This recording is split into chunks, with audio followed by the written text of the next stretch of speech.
এখন আমরা দেখাবো এ বির ফর্মুলা কি করে লেখা হচ্ছে। এ বি বললাম এস বি এফ, এস মানে স্ক্রিপ্ট, বি ফর ব্র্যাকেট আর এফ ফর ফ্র্যাকশান।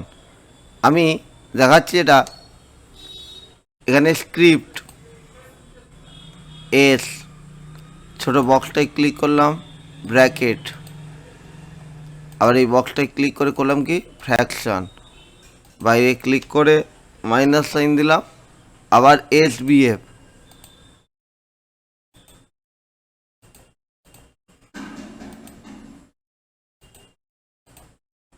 এবার আমরা এখানে পুট করব টু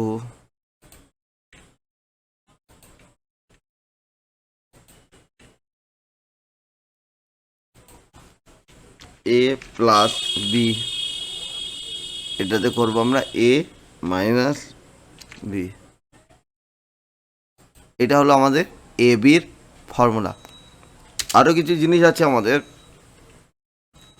আমরা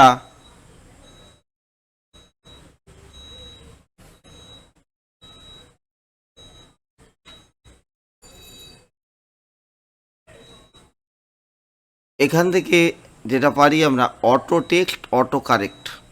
সেটা কীরকম? আমার নাম শঙ্কর প্রসাদ দাস, শঙ্কর প্রসাদ দাস, আমি এইটাকে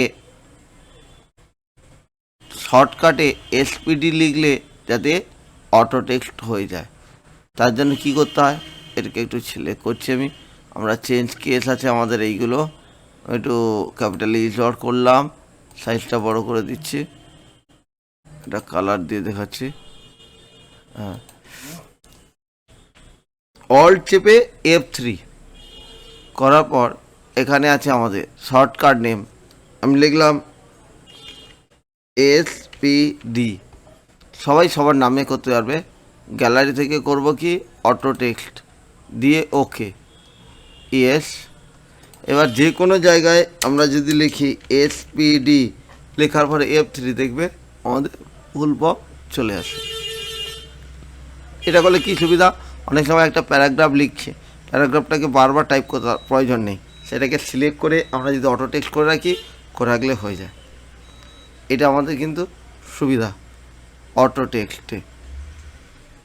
আচ্ছা, আরেকটা জিনিস দেখানোর ইচ্ছা, যে আমরা কোনো জিনিস টাইপ করার পর লিখতে গেলে অনেক সময় চলে যায়, হাতে স্পিড কম, আমাদের চেঞ্জ কেস আছে, চেঞ্জ কেস, সেই জন্য আমি লিখছি RAND, র্যান্ড লিখে ফার্স্ট ব্র্যাকেট দিয়ে 1 দিলাম। এখানে ট্রিপল ক্লিক করলে প্যারাগ্রাফ সিলেক্ট হয়ে যায়। এখানে 4টি অ্যালাইনমেন্ট আছে, কন্ট্রোল L এ হচ্ছে লেফট অ্যালাইনমেন্ট, মানে বাম দিকে লেখাটা এরকম থাকে, কন্ট্রোল E তে সেন্টার, কন্ট্রোল R এ রাইট অ্যালাইনমেন্ট, কন্ট্রোল J তে জাস্টিফাই। কোনো কিছু লেখার পর আমাদের জাস্টিফাই করতে হয় যাতে সমান করার জন্য। এখানে আমাদের চেঞ্জ কেস আছে, চেঞ্জ কেসটা দেখাতে চাই, হোম থেকে দেখবে এ লেখা চেঞ্জ কেস, এখানে লেখা আছে sentence case, sentence case, lower case, upper case, capital case. যে কেউ প্রথমে তাড়াতাড়ি টাইপ করার জন্য সে বড় হাতে লিখে ফেলেছে, নাহলে ছোটো হাতে।